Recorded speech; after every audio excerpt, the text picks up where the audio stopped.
Buenas tardes. Bueno, después de este pequeño receso al café, continuamos con las sesiones. Me presento, soy Ángel Nieto, soy internista del Hospital Clínico San Carlos y comodero esta mesa, tengo el placer de comoderarla con Adriana Puente, que es nefróloga del Hospital de Fuenlabrada, y con Ricardo Sanz, que es cardiólogo del Hospital Gregorio Marañón. La verdad es que es una mesa que promete ser muy interesante por dos motivos. En primer lugar, por el tema, que es el riesgo vascular, centrado fundamentalmente en la dislipemia, en el paciente tanto cardiológico como nefrológico, como cardiológico y de interna. Y en segundo lugar, por la calidad de los ponentes, que se han escogido ponentes de amplísima experiencia y que creo que nos van a dar muchas enseñanzas y que van a ser muy útiles. Esta reunión, además, es particularmente interesante por la multidisciplinariedad. Es difícil pronunciarlo, pero es así, ¿no? Nos juntamos todos los que habitualmente colaboramos en tratar a los pacientes y, al final, los pacientes, cuando han sido atendidos por distintos especialistas, suelen ir mejor.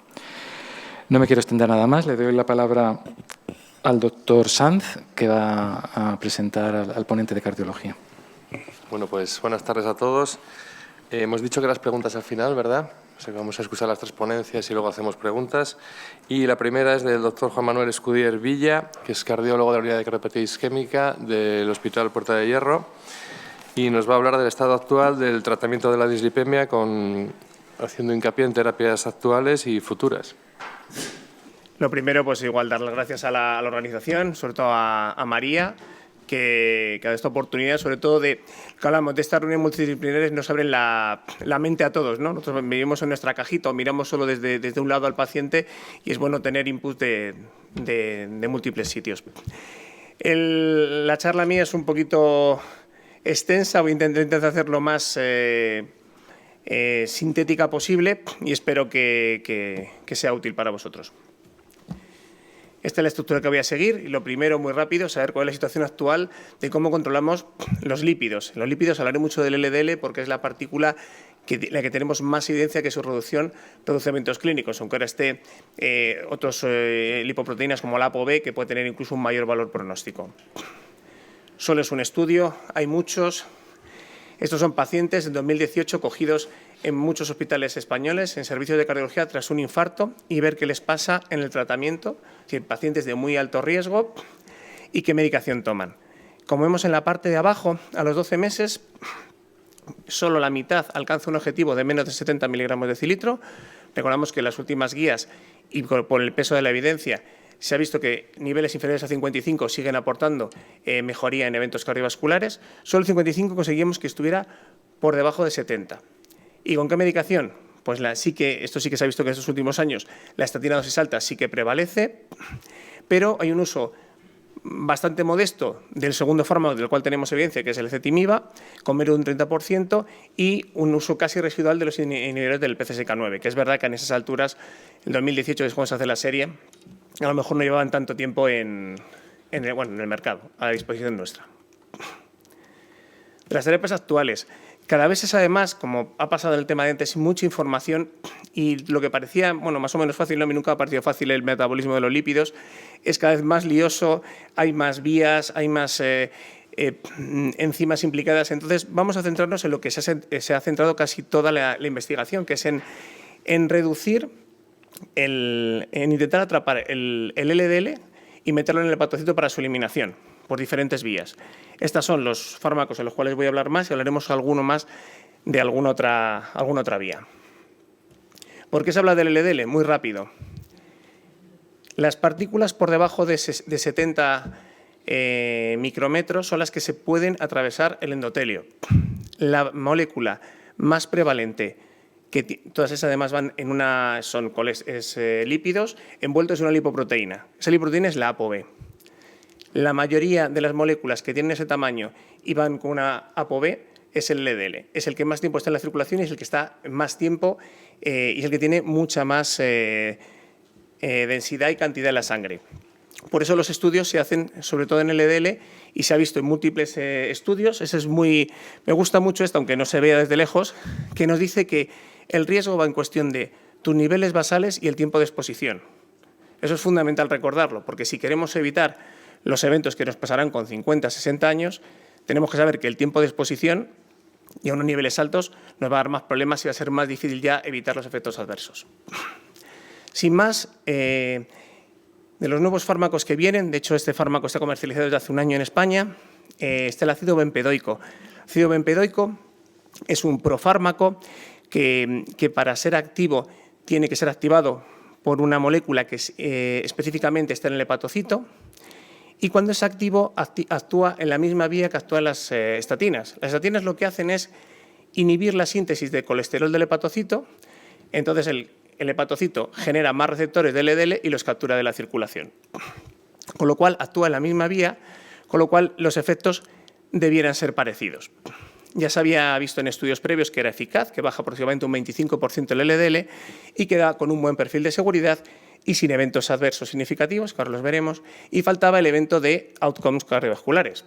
Este es el estudio que se ha publicado ahora en el New England y se ha presentado en la ACC de este año, un megatrial de 14.000 pacientes, 70% con enfermedad cardiovascular o con alto riesgo cardiovascular y un LDL de más de 100 y que son intolerantes a las estatinas.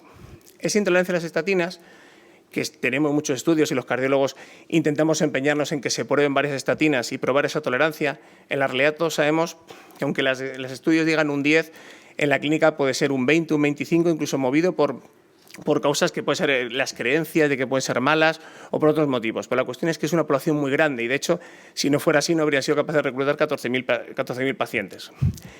Tenían que haber probado todos al menos una estatina o incluso dos, que es lo que se recomendaba. Bueno, se usa como endpoint cardiovascular, uno muy típico, que es un MACE de 4 puntos, que es mortalidad cardiovascular, infarto, ictus o revascularización, y un seguimiento prolongado. En el seguimiento lo que se ve es esa bajada de aproximadamente un 26% en los niveles de LDL y, como actúa por la misma vía que las estatinas, también tiene otros efectos que se hablan de las estatinas pleotrópicos, quizá en el estado proinflamatorio del organismo, con una reducción de la proteína C reactiva en torno a un 20%, que eso también corresponde a los ensayos vistos con estatinas. El endpoint primario se reduce en un 13% a costa de disminuir la revascularización, que eso es muy habitual en los estudios, digamos, cardiológicos, pero también la reducción del infarto de miocardio, que es un endpoint más duro. No da la mortalidad cardiovascular, aunque por números sí que hay una tendencia, ¿vale? Ni tampoco de ictus. ¿Y la seguridad de este fármaco? Pues la seguridad, con un estudio muy grande, en la tasa de eventos es similar a placebo, no hay más prevalencia de nueva diabetes y mialgias, que serían los efectos adversos típicos que darían las estatinas, eso debido a la especificidad de este fármaco sobre el hepatocito, y sí que está descrito un aumento del ácido úrico y un 1% más de aumento en gota o en colitiasis.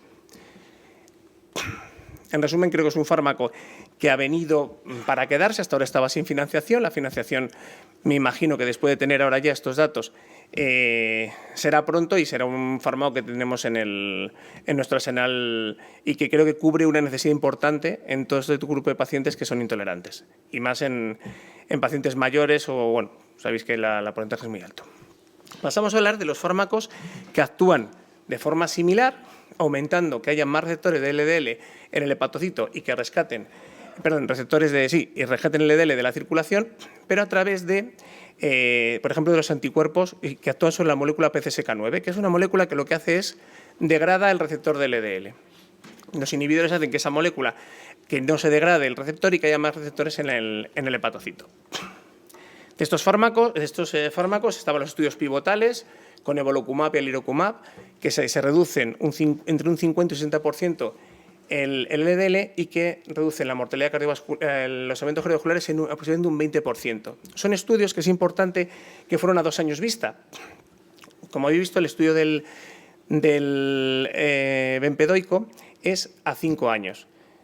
Eso es importante el mensaje que cuanto más reduces, se ven los efectos también más pronto, que es lo que se ve en estos ensayos, que en solo 2 años demostró una reducción de eventos cardiovasculares. Pero cabía la duda que estos fármacos es que bajan muchísimo el colesterol, en esos ensayos la media del LDL puede estar en torno a 30, y puede haber dudas sobre qué va a pasar a largo plazo con estos fármacos.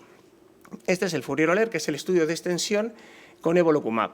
Aquí se cogen a 3.000 pacientes, a 6.000 pacientes que ya estaban en el estudio, 3.000 en placebo y 3.000 que ya tomaban evolocumab, y a todos se les pasa evolocumab y se les sigue de ahí en adelante una media de 5 años, con lo cual tenemos pacientes que han estado casi 8 años tomando el fármaco.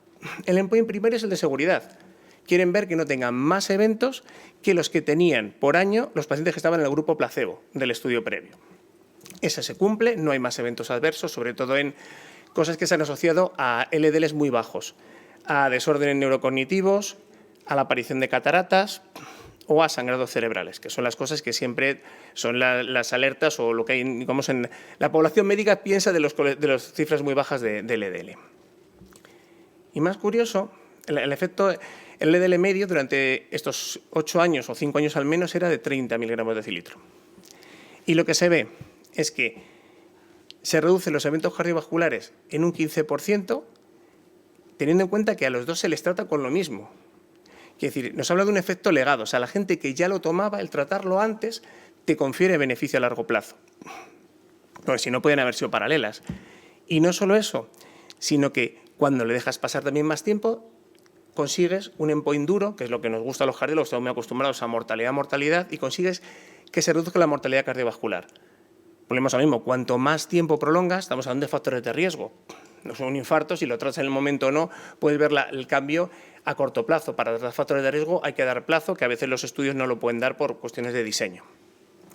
Así que, como podemos ver, hay un efecto delegado y un efecto retardado que se ha visto también en todos los estudios de estatinas o con cualquier otro hipolipemiante. Por ejemplo, el ezetimiba hizo falta un estudio de casi 7 años para demostrar un beneficio más pequeño. ¿Por qué? Porque reducía un 20%. Cuando estamos reduciendo un 60%, un 50% los niveles de LDL, obtenemos mayores beneficios en menores tiempos.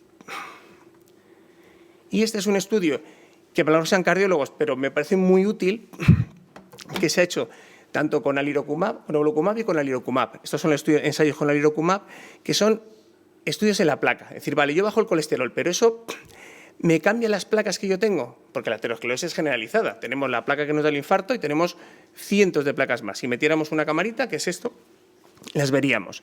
Entonces, se han hecho estudios diciendo, bueno, la gente después de un infarto miro otros vasos, no el que me ha dado el infarto, y cojo placas, y yo las mido.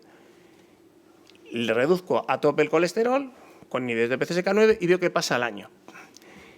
Y lo que se ve es lo siguiente, rápidamente. En el lado de la izquierda es la cantidad de placa, ¿vale? Es una medida grosera, se hace con un eco intravascular.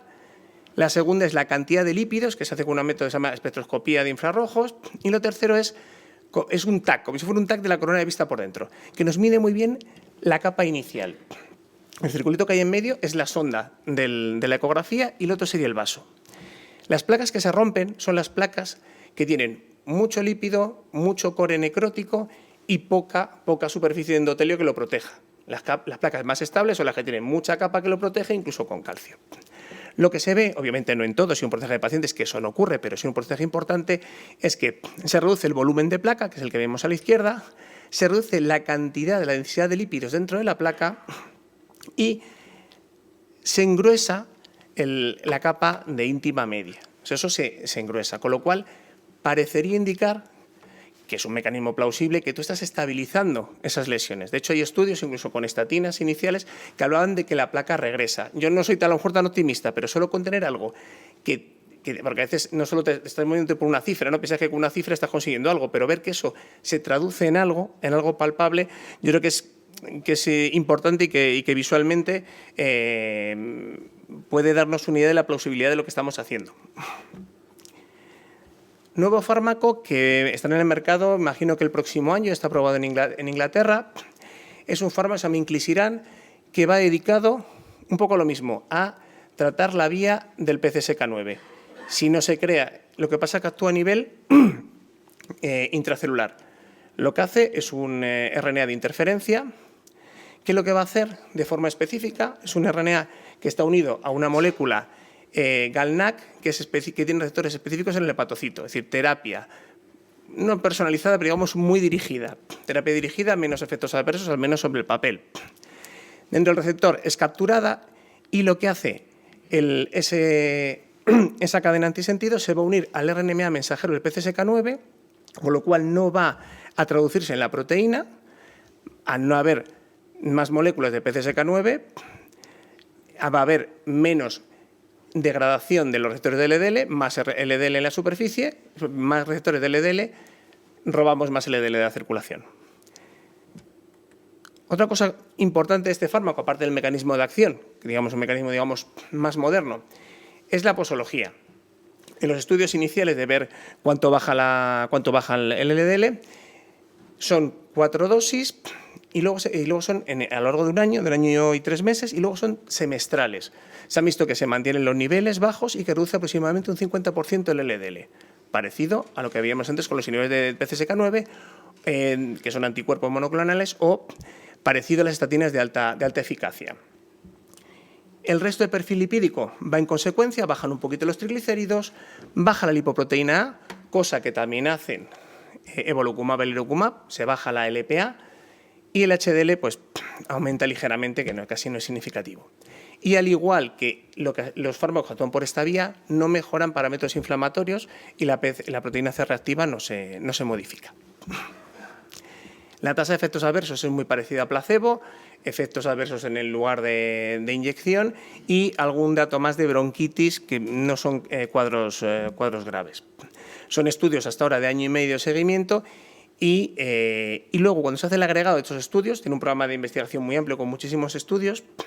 En el agregado, y esto solo es generador de hipótesis, pero sí que está viendo, cuando se ven los eventos cardiovasculares, se ve una reducción del 25% en un seguimiento, pues en torno a eso, como al año, por ahí. Y volvemos a lo mismo. ¿Cuánto baja?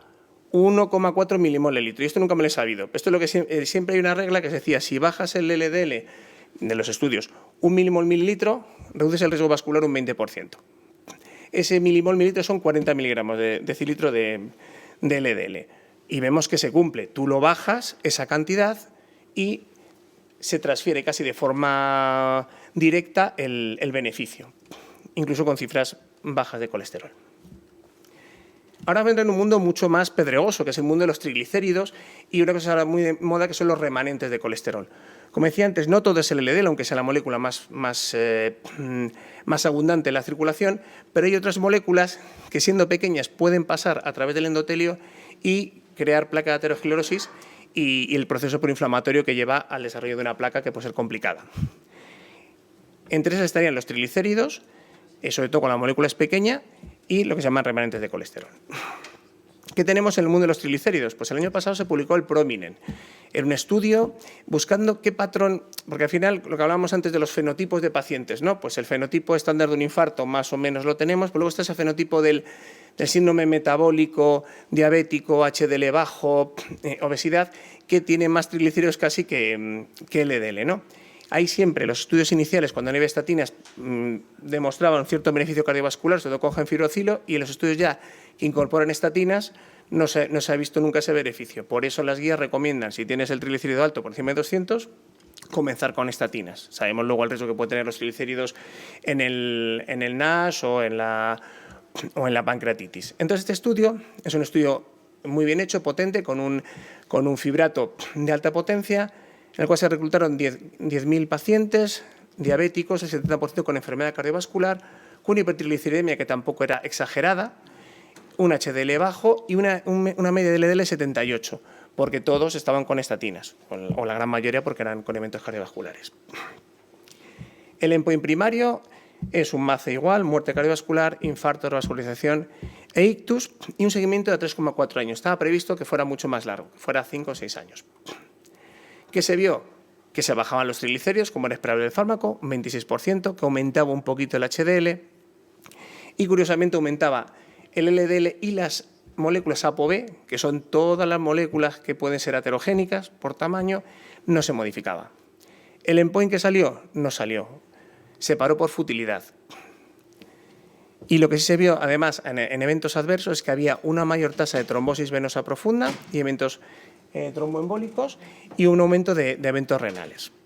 Así que la vía de los fibratos, pues parece que ahí se nos ha quedado un poquito. Y luego, con el tema de los triglicéridos, está lo que yo antes ponía mucho, decía, bueno, pues le pongo pues omega 3, ¿no? Los omega 3 pues también han dado muchísima literatura. Los dos últimos Todos eran estudios que no parecían muy claros hasta que apareció este estudio, el REDUCE-IT, en el 2020, creo recordar.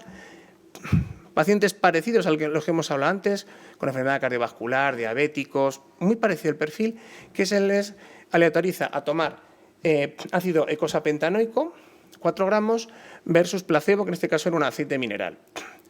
Un MACE parecido, era lo mismo que os he contado, añadiendo angina inestable, y un seguimiento a 5 años.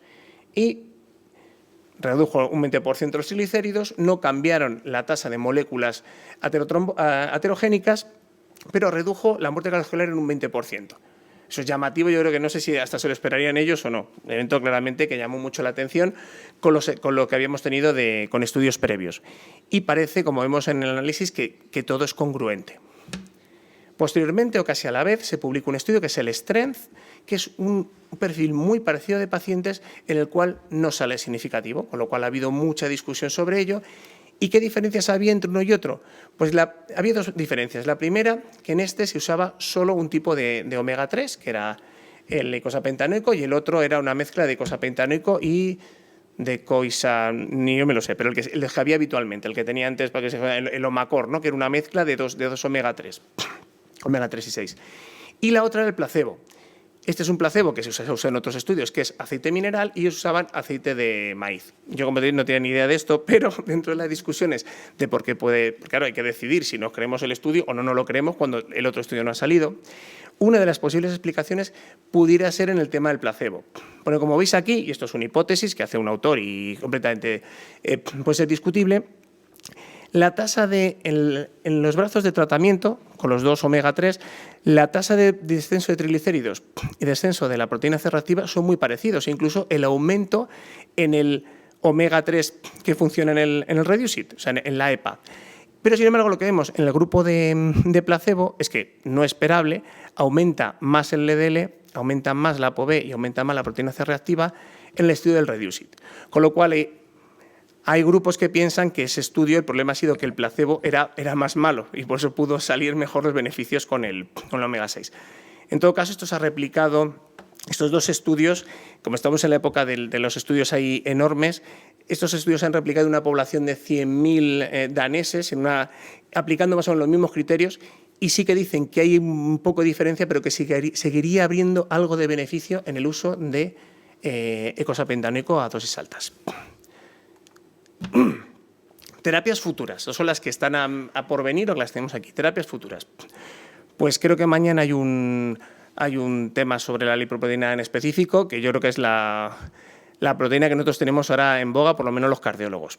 Es una lipoproteína también pequeña, también unida a la ApoB, con la diferencia que tiene esta coronita que veis arriba, que es la ApoA, que dentro de que es en menor cantidad, hay menos proporción de este tipo de proteínas que del LDL, le confiere un alto poder aterotrombótico. Se ha relacionado claramente con el aumento de riesgo de estenosis aórtica, desarrollo de estenosis aórtica en edades precoces, en torno a los 50 años, y también como factor de riesgo lineal, o sea, de riesgo cardiovascular. El 90% de sus niveles está mediado de forma genética, es decir, cosas externas que podemos hacer hay pocas. La dieta lo modifica poco y sí que puede variar.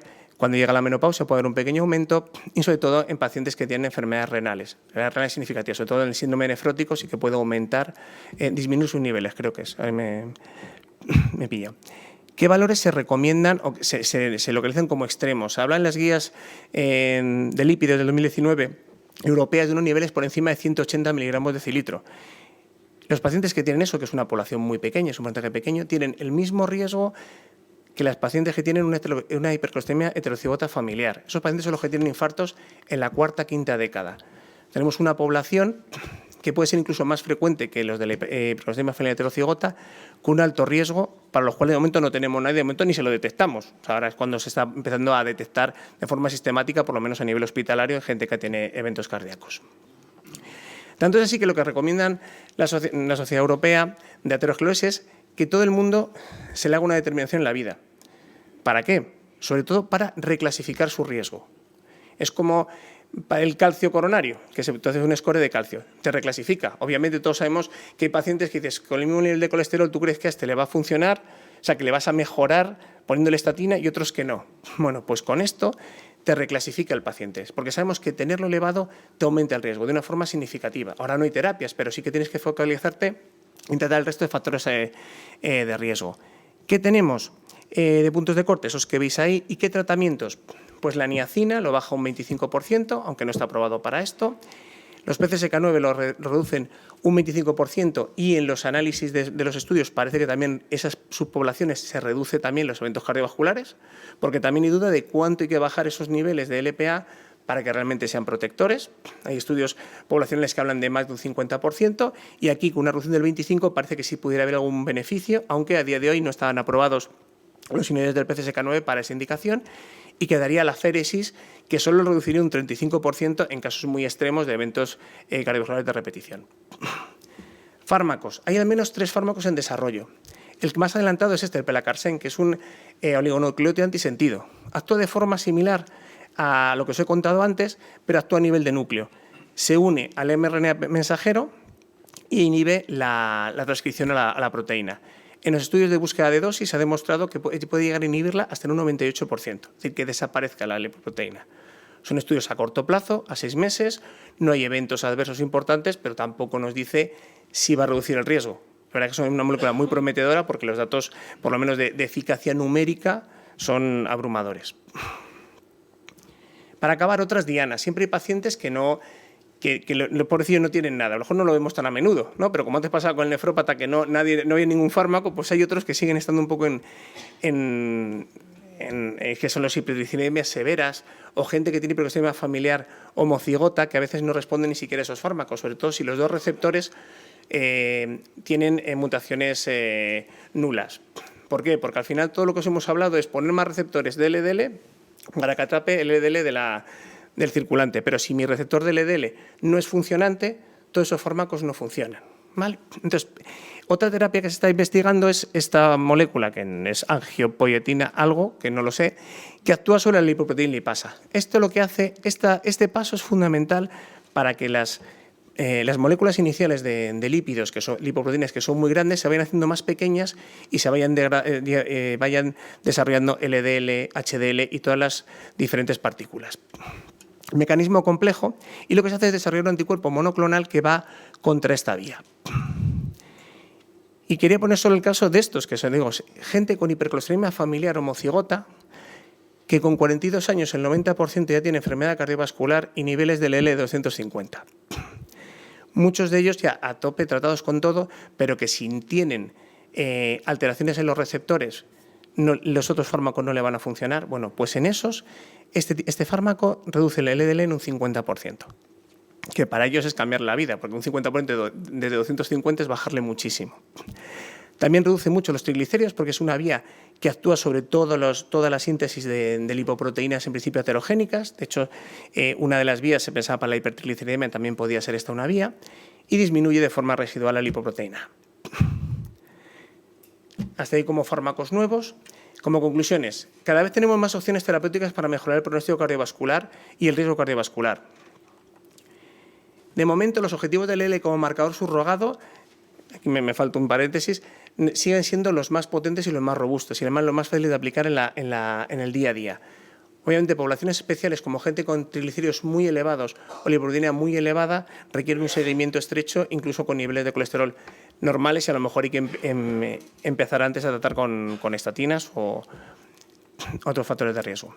Lo que se ha demostrado es la seguridad y beneficio cardiovascular, incluso con cambio en la progresión de las placas, con niveles de LDL muy bajos e incluso a largo plazo.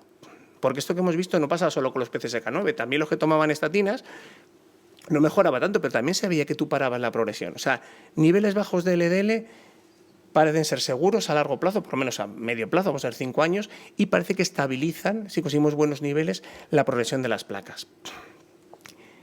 Y una cosa que se ha visto en todo lo demás, en la hipertensión, en la diabetes, que hay mayor eficacia y tolerancia cuando las terapias son combinadas. Doblar dosis no vale para mucho de las estatinas, vale, pero no tanto. Poner otro fármaco es un efecto coadyuvante. Si hemos tenido limitaciones en su implantación, ya después financiación o regulaciones. Sobre otras dislipemias, la hipertrigliceridemia, sabemos que tener los triglicéridos altos aumenta el riesgo cardiovascular, pero no queda claro cómo tratarlo, al menos de forma farmacológica. Sabemos que debemos tratar otros factores de riesgo, entre ellos tratar el LDL con estatinas. Y sabemos que los fibratos no presentan un beneficio clínico a nivel cardiovascular en pacientes que ya están tomando estatinas. Y se va viendo un papel de los omega altas dosis, sobre todo el icosapentanoico, que se llama Baxpeza, creo que es, no sé si lo he dicho bien. Pero igual, todavía de hoy no tiene financiación, se puede comprar pero sin financiación. Y parece que este papel es independiente de la bajada de triglicéridos, porque la misma tasa de triglicéridos lo bajaba los fibratos, posiblemente por efectos antiinflamatorios. La lipoproteína es un modificador de riesgo vascular y claramente yo creo que va a ser la futura diana terapéutica en los próximos años. Y del HDL no me he olvidado, pero es que no tenía nada que contar ni bueno ni malo. Los programas de investigación están un poco parados, porque sí que se ha visto que el HDL es una molécula muy compleja que hace diferentes funciones, no solo es un transportador reverso del LDL, también tiene implicaciones inmunológicas. La dosis, que siempre decía, ¿tiene el HDL alto? ¿Este es un mecanismo de seguridad? Pues se ha visto que es una curva en U, que es mejor tenerlo en medio, y que no solo depende del número, sino depende del tamaño de la partícula. Se necesitan tener pocas no, en el rango normal y moléculas grandes, que funcionalmente son mejores que no muchas y pequeñas, que pueden ser disfuncionantes e incluso causar más proinflamación. Independientemente, tratamos personas, no numeritos, porque mi charla ha ido muy enfocada y parece que todo se habla en el LDL. El riesgo cardiovascular se tiene que ver de diferentes partes y que eso es bueno de estas diferentes especialidades. Hay mucho en lo que tratar, tenemos múltiples armas y hay que saberlas usar, y si podemos determinar cuáles fenotipos son mejores, pues será mejor para todos. Pues nada, muchísimas gracias por vuestra atención.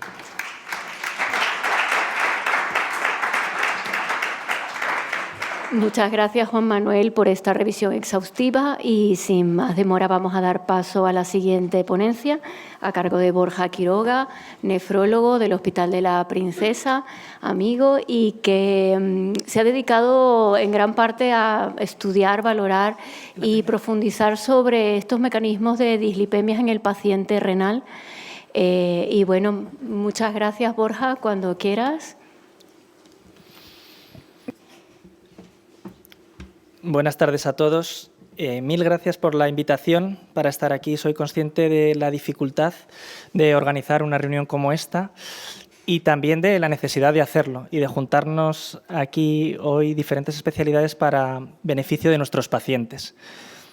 La verdad que la charla de Juan Manuel, que ha sido un poco larga, me ha puesto en bandeja lo que voy a contar, porque en realidad me alegra que los organizadores hayan pensado en los pacientes con enfermedad renal como un elemento aparte para hablar de la dislipemia. Y me alegro de que haya dos charlas de dislipemia en una reunión como esta, pero en una reunión científica. La dislipemia es un factor de riesgo que claro que es importante para los pacientes cardiorrenales. A partir de ahora me voy a referir a los pacientes renales como cardiorrenales, porque para mí virtualmente todos los pacientes con enfermedad renal son pacientes cardiorrenales. Así que, aunque utilicen distintamente los términos, piensen que me estoy refiriendo al mismo tipo de pacientes. Sin embargo, la dislipemia en el paciente con enfermedad renal tiene algunas peculiaridades. Yo en esta diapositiva lo he titulado un lío bilateral. Y es que la enfermedad renal influye en el metabolismo lipídico y el metabolismo lipídico también en la enfermedad renal. La enfermedad renal en el metabolismo lipídico lo hace a través de diferentes mecanismos. Por ejemplo, en la enfermedad renal el transporte de los lípidos desde los tejidos periféricos está disminuido, y lo está porque algunos transportadores, como los que les muestro tachados en la pantalla, están disminuidos, están más reducidos. Esto condiciona a tener niveles de HDLA más bajo, y saben de la dificultad para permanecer con vida si uno tiene niveles bajos de HDL. La transferencia de esteres de colesterol de HDL a LDL está aumentada, y esto es a través de una molécula que precisamente se encarga de transferir ésteres de colesterol de una a otra. De hecho, hay inhibidores de esta partícula, de esta proteína, para precisamente aumentar los niveles de HDL. Lo veremos después en las dianas terapéuticas. Así que el paciente con enfermedad renal tiene el HDL bajo y además lo tiene inmaduro. Dos cosas malísimas. Por otro lado, la acción de la lipoproteína lipasa está disminuida. La lipoproteína lipasa tiene, seguro que lo saben, como acción fundamental hidrolizar los triglicéridos. Y por tanto, en el paciente con enfermedad renal, estos están altos y las moléculas ricas en triglicéridos también lo están, es decir, VLDL. La enfermedad renal es un ambiente prooxidante y proinflamatorio. Esto seguro que ya lo sabían también. El paciente cardiorrenal es un paciente tremendamente inflamado. Tendremos que hablar de terapias antiinflamatorias también en breve en la práctica clínica para estos pacientes. Así que el LDL, que en el paciente renal presenta unos rangos que no están muy aumentados por el hecho de tener enfermedad renal, estas partículas de LDL sí están oxidadas y sí son más pequeñas, con lo cual difunden más y son más aterogénicas. Y por último, sobre todo en los pacientes con síndrome nefrótico, tenemos un aumento de PCSK9. Ya saben para qué vale esta molécula y ya saben de los beneficios de inhibirlo, lo ha contado mi compañero en la charla anterior. Pero es que al revés también tenemos problemas, por eso es un lío bilateral. Es decir, el paciente que tiene una dislipemia descontrolada también tiene alteraciones de la función renal. Y fíjense cómo LDL y VLDL se pueden depositar en el mesangio y cómo los ácidos grasos libres son capaces de lesionar directamente al podocito y las regiones túbulo-intersticiales.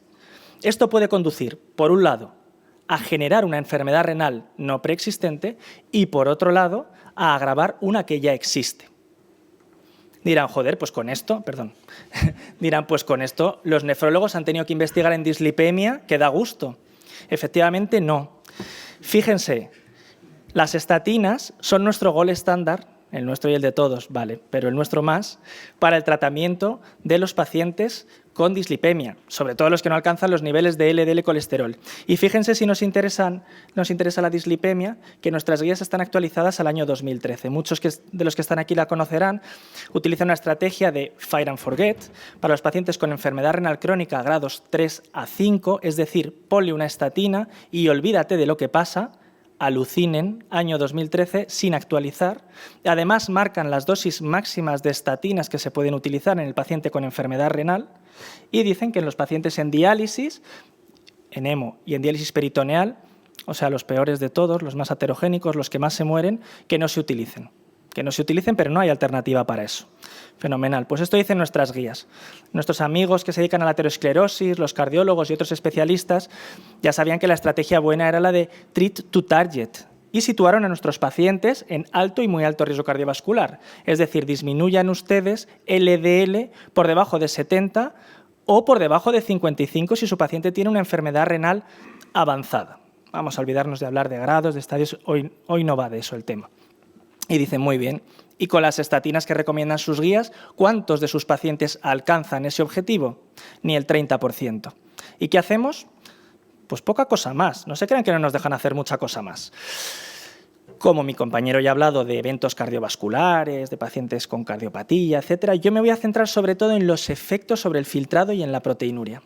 Este es el último metaanálisis que yo creo que se ha publicado, que es del año 2019 y que incluye todas las publicaciones 42, bueno, en realidad 43 con 42 ensayos clínicos en los que se evalúa el efecto de las estatinas sobre el filtrado glomerular y sobre la proteinuria, porque si yo les he dicho que la dislipemia puede afectar al riñón, tratando la dislipemia, por lógica, mejoraría el filtrado y la proteinuria. Bueno, pues esto no queda tan claro. Sí, significativamente mejoran el filtrado y la proteinuria los pacientes que están tratados con estatinas, pero esto es un capricho estadístico porque la relevancia clínica de esta mejoría es completamente nula.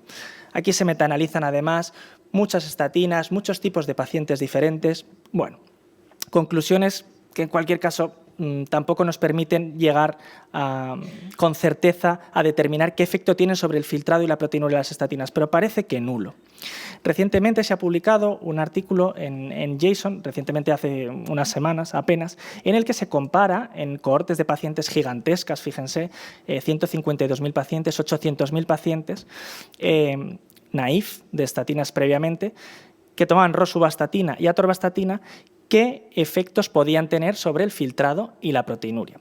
Y lo que se vio es, en primer lugar, que se utilizaba mucha rosuvastatina y que se utilizaba por encima de las indicaciones de la FDA, esto es un estudio realizado en Estados Unidos, pero que además la rosuvastatina se asociaba a tener, no sé si lo ven bien, hematuria, proteinuria y fallo renal. Así que, bueno, puestos a utilizar una estatina como marcan nuestras guías, utilicemos la que es menos dañina. Esto parece que tiene que ver sobre todo con una predominancia en la excreción renal mayor de la rosuvastatina frente a la atorvastatina, que es prácticamente nula. Esto que les traigo en realidad viene de la mano de lo que les he contado en la diapositiva del Fire and Forget, que les he dicho. ¿Y los pacientes de diálisis qué? Pues fíjense, hablamos de pacientes en diálisis como si todos los pacientes en diálisis fueran exactamente lo mismo. Y esta diapositiva le he titulado La parte por el todo. No, pacientes en diálisis, como ya se demostró en los estudios, en su momento SAR, 4D, que no, a esos no los traten porque no tienen ningún beneficio. Pero a todos los pacientes, ¿no trato a ninguno con estatinas entonces? Bueno, pues este estudio es tremendamente interesante. Es un propensity score matching que incluyó a más de 20.000 pacientes que estaban en hemodiálisis y que tenían enfermedad vascular periférica y niveles de LDL aumentados. Y comprobaron el efecto de estatinas frente a NICE. Esto es sencillo de hacer porque como nuestras guías dicen que no se traten, pues no es difícil seleccionar a pacientes así de las bases de datos. Bueno, pues fíjense, estos pacientes con enfermedad vascular periférica en diálisis y dislipemia, y esto es un JAMA, demostró una mejoría de la mortalidad cardiovascular a 1 y 3 años. Pero es que además demostró también que esos pacientes, estatinas, madre de Dios, estatinas, solo estatinas, reducían un 15% el riesgo de revascularización periférica o amputación. Así que ojo que la diálisis, la parte por el todo, tampoco vale. Aunque digan lo que digan nuestras guías, quizá debemos individualizar en esos pacientes. Pero vamos a pasar del año 2013. Estamos en el año 2023 y tenemos horizontes. Mi compi lo ha contado fenomenal. Yo no voy a volver a hablar de los estudios pivotales porque ya los han escuchado de su mano, pero sí recordarles que, por ejemplo, Odyssey y Fourier tienen subanalizados a los pacientes con enfermedad renal, que son una cuantía baja. Bueno, yo no estoy de acuerdo en cómo se han estadificado en estos estudios los pacientes. Lo de grado 2 me parece un poco confuso, pero en cualquier caso, con grado 3 con filtrado por debajo de 60, que es en lo que basan el subanálisis en ambos estudios, fíjense que son 4.000 y 2.000 pacientes frente a una población de referencia de 20.000 aproximadamente, entre 20.000 y 30.000. Bueno, pues se ve una reducción del efecto. En ocasiones no es significativa y eso nos puede llevar a un poco de debate, pero claro que el estudio no estaba catalogado con poder estadístico suficiente para demostrar eso, porque lo que quería demostrar era lo de la izquierda. Pero bueno, sí que claro que son válidos para los pacientes con enfermedad renal. Voy a hablar de mi libro solamente una diapositiva, pero es que no podía dejar de traerlo porque no hay ningún estudio que haya demostrado el efecto de los IPCSK9 sobre el filtrado y sobre la proteinuria. En una modesta serie que hicimos multicéntrica nacional, capitaneada por nuestro centro, incluimos 76 pacientes con enfermedad renal y con dislipemia con criterios de tratamiento. Y observamos que el filtrado se mantenía estable, pero que la proteinuria, poquito a poco, a lo largo de un año, sí iba disminuyendo. Así que, bueno, esto es un estudio de asociación, evidentemente. Esto no explica ninguna causalidad, pero teniendo en cuenta el background que hemos comentado antes de la nefrotoxicidad lipoidea, tiene sentido que esto pudiera llegar a pasar. Habrá que testarlo en grandes estudios de los que nosotros no somos capaces de hacer. Nos ha comentado antes Juan Manuel cómo reduce o para él estabiliza la placa, pero eso es un hallazgo tremendamente importante. Pero ¿quién tiene más placa de nuestros pacientes? El que tiene más placa es este colega de aquí, el señor de diálisis. Los pacientes en diálisis, tienen más riesgo de eventos cardiovasculares, están más calcificados y encima el estudio que les he mostrado del JAMA, en el que si tienen enfermedad vascular periférica, encima se benefician de estatinas. Pero ya a estos pacientes, ¿por qué no les ponemos IPCSK9? Porque no nos deja el IPT. Evidentemente es por eso. Pero nos tenemos que rebelar contra eso porque nuestros pacientes, si no, se mueren. Y hablo sobre todo los que están en diálisis, claro que los que tienen enfermedad renal crónica también, pero los que están en diálisis mucho más. Pero fíjense si nos ha importado relativamente poco a los nefrólogos esto, que apenas hay un estudio con 12 pacientes en hemodiálisis y 2 en diálisis peritoneal en los que se testa alirocumab. Poco más o nada más. Y eso que la farmacocinética nos dice, oye, que no hay ningún problema, independiente de la función renal, no hay ningún problema. 14 pacientes, madre de Dios. Y eso es lo que tenemos. No me digan si no podemos hacer algo más, yo creo que sí. Pasamos de molécula, más novedades. Ácido bempedoico. Bueno, el ácido bempedoico, que es como una estatina, pero no lo es, pero es parecida, actúa a través de la ATP citrato sintasa, como ha comentado antes Juan Manuel, y con los resultados del CLEAR Outcomes, bueno, bastante significativos, 13% de reducción de evento cardiovascular, bastante interesante, como digo, con exclusión de pacientes con filtrado por debajo de 30, que parece que el 30 es el número mágico para excluir a los pacientes con enfermedad renal, salvo en contadas ocasiones, en el Fourier, por ejemplo, era 20, pero en general 30. Por cierto, un tip. Estamos midiendo el filtrado glomerular de los pacientes cardiorrenales fatal, porque la creatinina mide fatal el filtrado glomerular de los pacientes cardiorrenales. pero la cistatina cuesta igual 3 euros o 4 euros más y no nos lo podemos permitir. Pero bueno, en cualquier caso, sea como fuere, con filtrado por debajo de 30, los pacientes eran excluidos. El 21% tenían enfermedad renal según el filtrado. De la albuminuria no hablamos porque eso tampoco es muy interesante. Para mí sí lo es, pero parece que para otras personas no tiene tanto interés, aunque es un factor de riesgo cardiovascular, como todos ustedes saben. Y no tenemos datos en enfermedad renal crónica, no se ha subanalizado a esos pacientes, pero, y esta gráfica la mostró también mi compañero, reducen la inflamación. ¿Se les ocurren pacientes más inflamados que los pacientes cardiorrenales? Es difícil encontrarlos, así que un puntito de beneficio por esta reducción tan importante de la inflamación. Un pasito más, la hipertrigliceridemia. Malditos triglicéridos, que no sabemos qué hacer con ellos.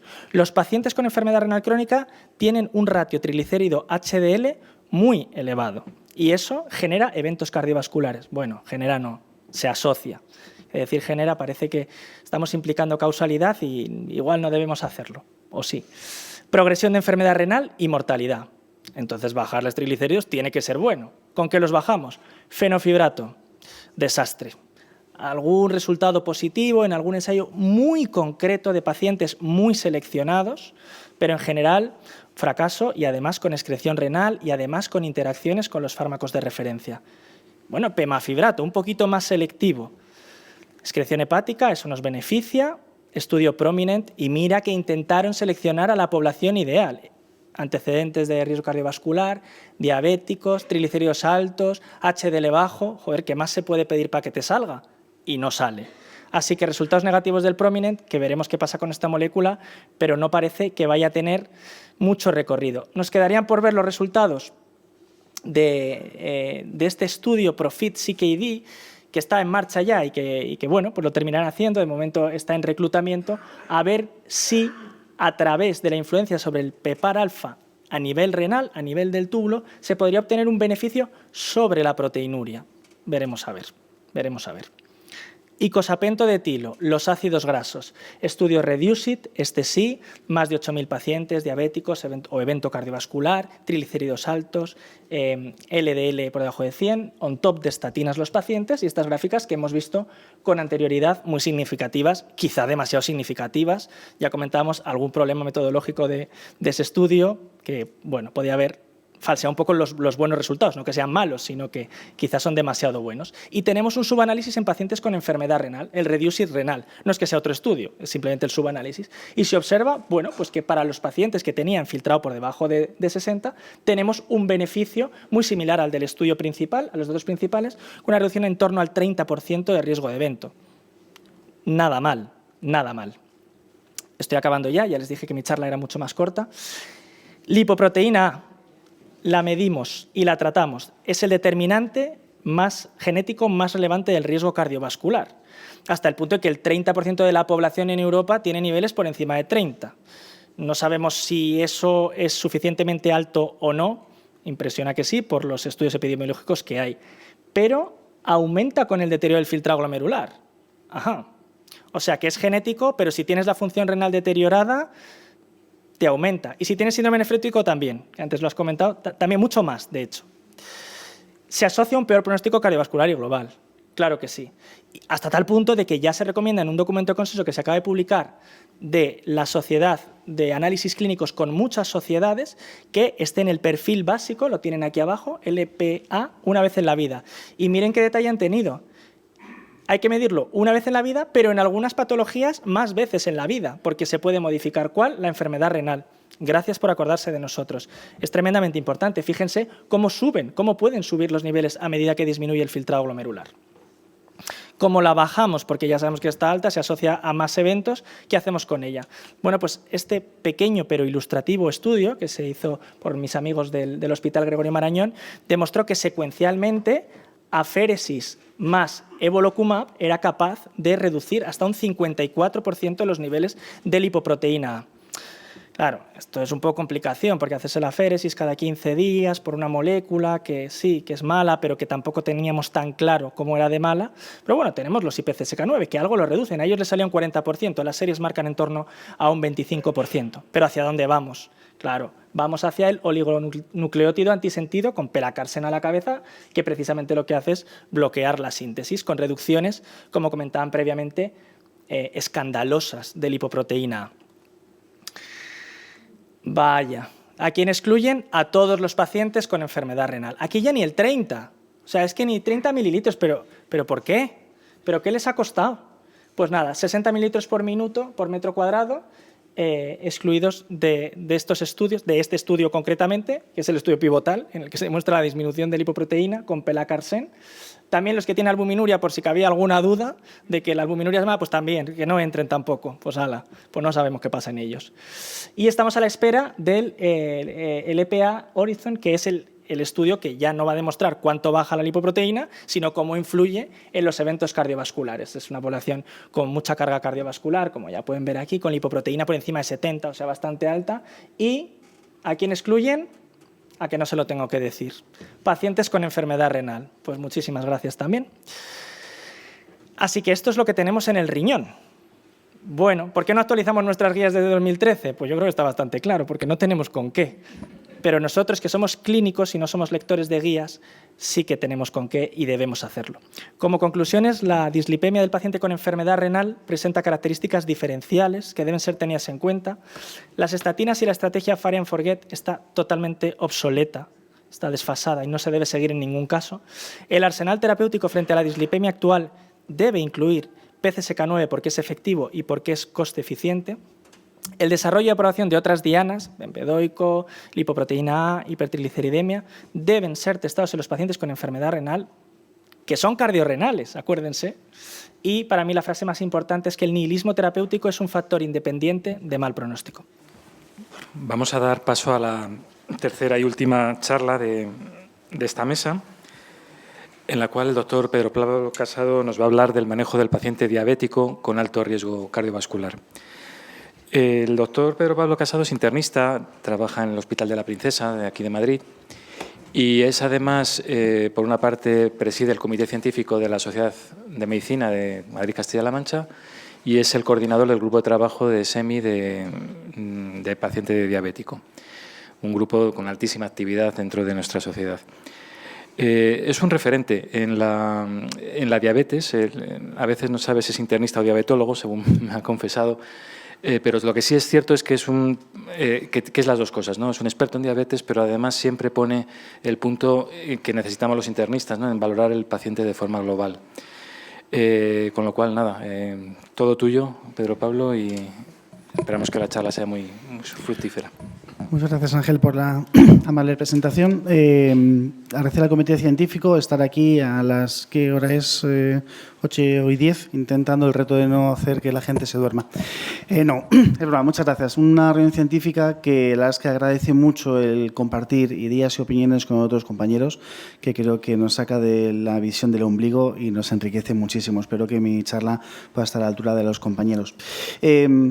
La mesa era riesgo vascular, mi título era manejo del paciente diabético con alto riesgo vascular, y sin embargo hemos hablado mucho de lípidos, entonces voy a hablar de las dos cosas, del manejo del riesgo vascular, pero voy a luego focalizar una segunda parte mucho en el manejo de dislipemia diabética. El primer reto al que me enfrenté fue cuando vi el título, era realmente es que qué paciente no es de alto riesgo vascular cuando nos metemos en el área de diabetes. O sea, que es que realmente tengo que hablar de todo diabético o ahí realmente podemos seccionar que solamente hay una parte de diabéticos de alto riesgo cardiovascular.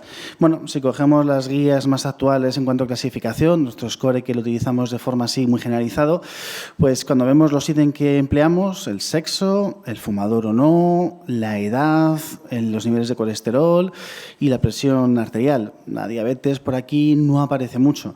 Y no aparece porque realmente es un atajo para subir a la parte top del riesgo vascular. Ser diabético directamente nos coloca en un riesgo muy alto o un riesgo alto a la mayoría de pacientes diabéticos.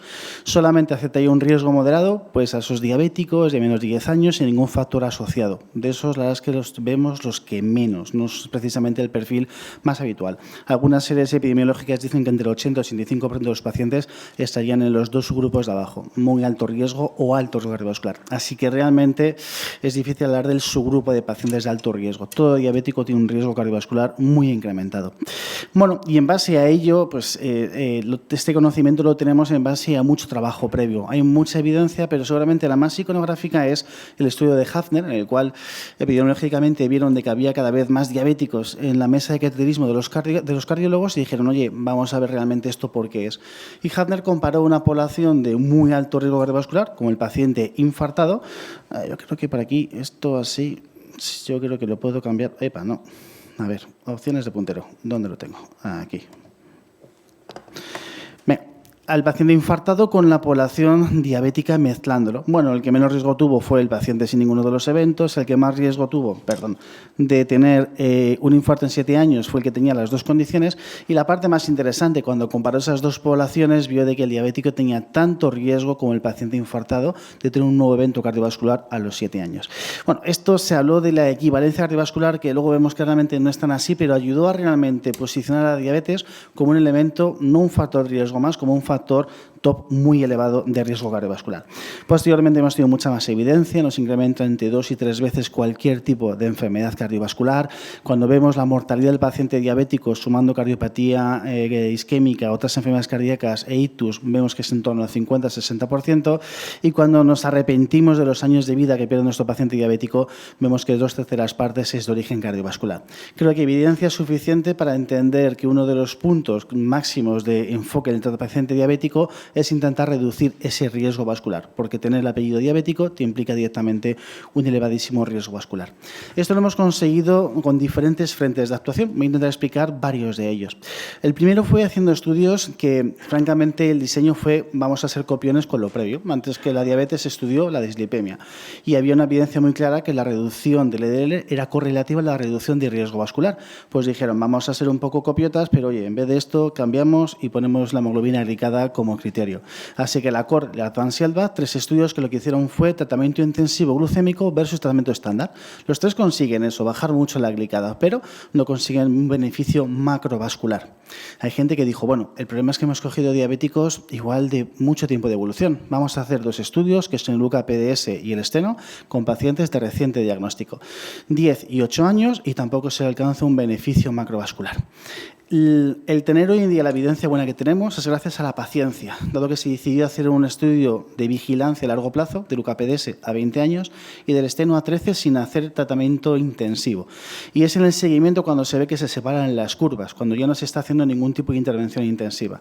Y esto es lo que aporta el concepto de legado metabólico en el paciente diabético. La actuación precoz en el paciente diabético nos va a conseguir retrasar, demorar la aparición de eventos cardiovasculares, pero no de forma precoz. Tenemos que esperar un tiempo para que avance la evolución natural de la enfermedad. Porque solemos entender el riesgo vascular como un continuo, ¿verdad? En el que tenemos un diagnóstico inicial, vamos avanzando, haciendo un daño que es subclínico, se manifiesta la enfermedad de forma clínica, haremos un evento cardiovascular y acabaremos con una muerte de origen cardiovascular. Bueno, pues este legado metabólico maximiza el beneficio cuando incidimos haciéndolo en los estadios más iniciales de ese paciente diabético. No nos vale coger al diabético de 20 años y que en ese momento bajar la glicada de forma exagerada. Bueno, este es un punto de mejora, pero ese legado metabólico realmente, oye, tiene una magnitud como para que realmente me lo plantee. Pues fijaros que el esteno se ha seguido vigilando sin hacer intervención hasta 21 años. Recordemos que el esteno es una intervención intensiva versus estándar, no solamente de la glucemia, sino también de la presión arterial y del colesterol. 7,8 años de intervención. Vigilamos qué pasa a los 21 años y el resultado neto es una ganancia de 7,9 años de vida ganados en el paciente diabético. Vaya, tanto tiempo de intervención como tiempo ganado mencionado. Parece que ese legado, ese efecto también, como decía Juan, retardado, se maximiza también en el paciente diabético. ¿De acuerdo?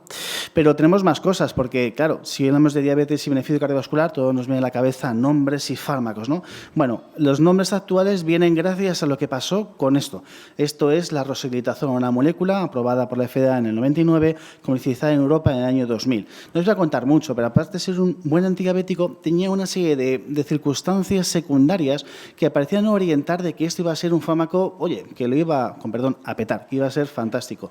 2 años antes de esto es cuando Hadner publica su estudio y hay mucha concienciación de diabetes, riesgo vascular, y me sacas una molécula que parece que puede tener, además de controlar el azúcar o la glucemia, tener mucho beneficio en el paciente con diabetes mellitus.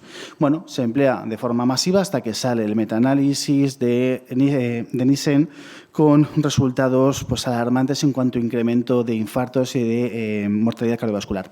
Todo esto se quedó resuelto con estudio récord, pero la consecuencia, todo esto, como uno dice, alguna pequeña cagada, pues lo que nos aportó de forma global es este documento, que es el que nos ha permitido tener lo que hoy en día tenemos, una guía de obligado cumplimiento de estudios de seguridad cardiovascular a toda nueva molécula que quiera comercializarse para el manejo o el tratamiento del paciente con diabetes mellitus. Esto ocasiona que tengamos pues, esta cantidad ingente de evidencia en el cual poquito a poquito con diferentes estudios hemos ido llenando ese árbol de fármacos con beneficio macrovascular. El ADA empieza a cambiar su algoritmo horizontal, con perdón soso que no orientaba en nada, a partir del 2020 y lo hace más vertical. De tal manera que la primera pregunta que nos planteamos es si el paciente tiene una serie de condiciones clínicas que me aportarán beneficios esos fármacos. Es riesgo cardiovascular elevado, enfermedad renal, insuficiencia cardíaca. Entre ellos, como hemos visto, paciente con alto riesgo cardiovascular. Se nos define cuáles son esos criterios de alto riesgo y la parte más importante es de que la que os pongo en rojo hay que poner esos fármacos de forma independiente del control glucémico. No es tengo una glicada mala, tengo que intensificar, pienso en el beneficio macrovascular. Si yo tengo un paciente diabético con esa condición asociada de prevención secundaria o alto riesgo cardiovascular, ese fármaco hay que ponérselo porque está en esa situación de altísimo riesgo. Yo siempre hago una analogía. Paciente infartado, ¿le ponemos una estatina? Sí, ¿no? No miraremos el colesterol para saber si se la pongo o no. Tengo un infarto, se la pongo, luego ya miraré la cifra de colesterol por si tengo que asociar más cosas. Con el diabético cambiamos el paradigma viendo que hay fármacos que nos aportan ese beneficio.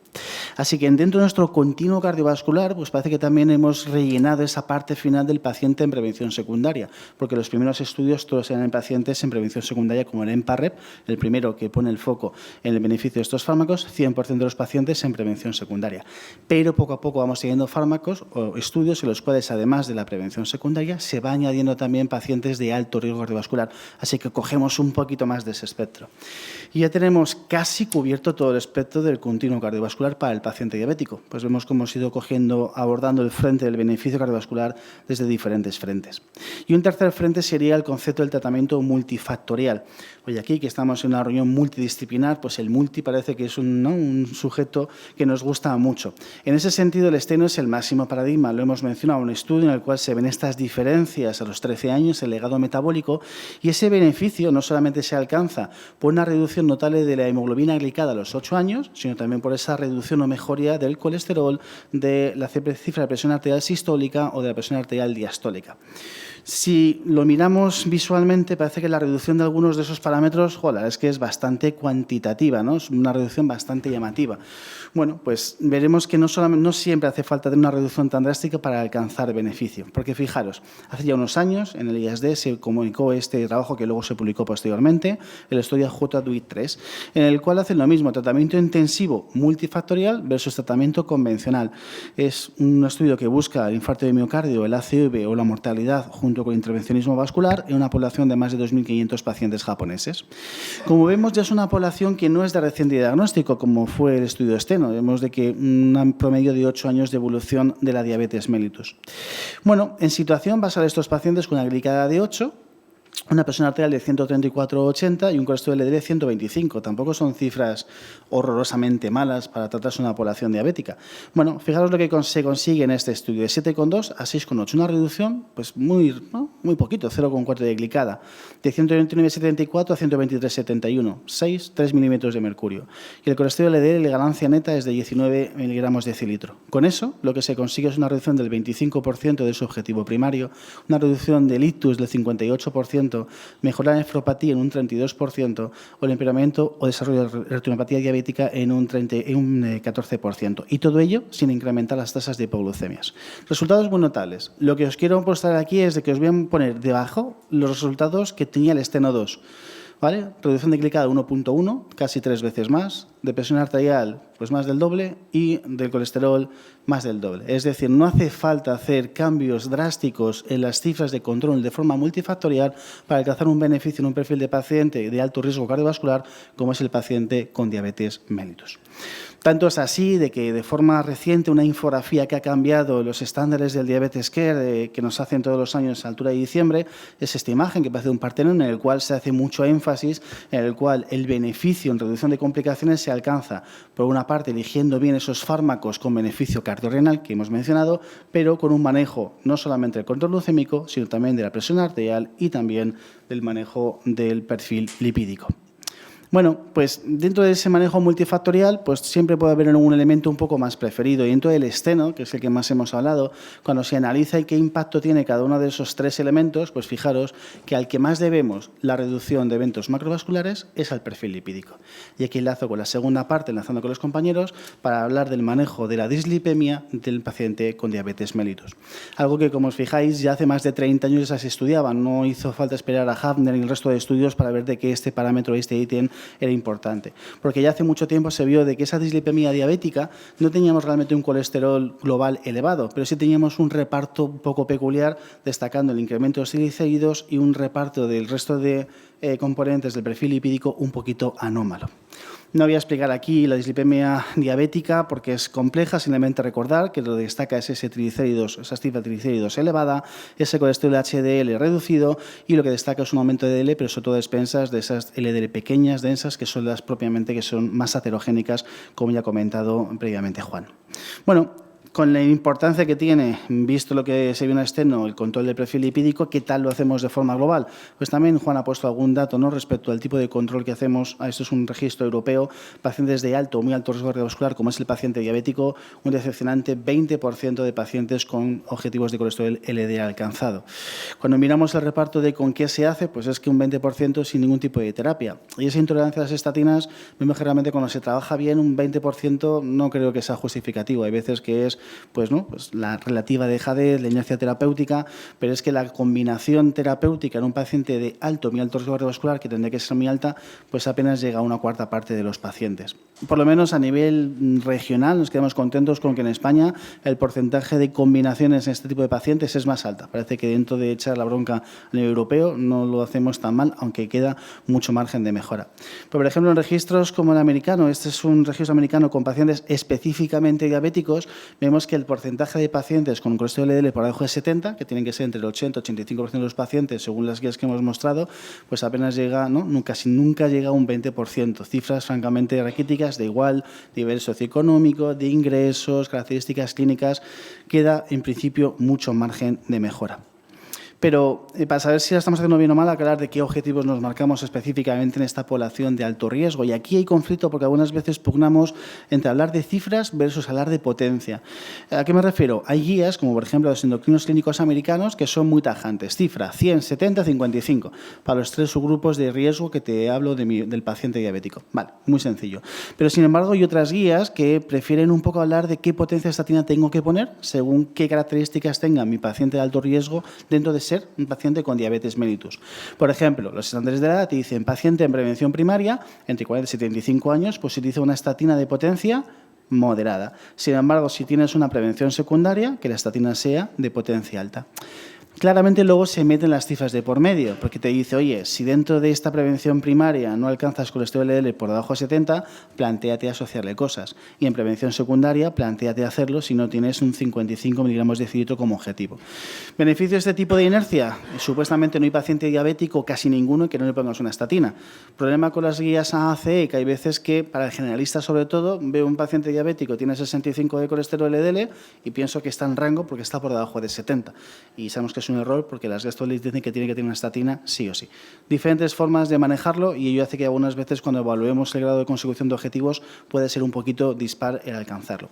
La cuestión dentro de forma independiente a todo ello es de que cojamos la guía clínica, el algoritmo que cojamos, siempre tendremos algoritmos verticales en el que estará estatina arriba, posteriormente ezetimibe y posteriormente un inhibidor de la PCSK9. Luego veremos otra serie de fracciones. Da igual cuál cojáis, estatina, ezetimibe, antiinhibidor de la PCSK9. Voy a hablar un poquito de lo que atañe al paciente diabético para estas moléculas, como ejemplo ha hecho Juan con cada una de estas fracciones de tratamientos farmacológicos hablando del paciente diabético. De estatinas, pues poco que comentar. Tenemos una evidencia ingente con ellas de forma global en el riesgo cardiovascular. El paciente diabético no cambia. Diferentes estudios, diferentes moléculas, reducciones muy óptimas, tanto riesgo relativo como de riesgo absoluto. Poco que comentar. Sí que mencionar que cuando vemos la tendencia de prescripción en pacientes de alto riesgo cardiovascular, por lo menos parece que poco a poco lo vamos haciendo mejor, adhiriéndonos a esa necesidad de estatinas sí o sí en el paciente diabético. Y sobre todo lo que vamos haciendo es cada vez prescribiendo más estatinas de potencia moderada o alta y no prescribiendo estatinas de potencia baja, que es donde hay evidencia más débil en el paciente con diabetes mellitus.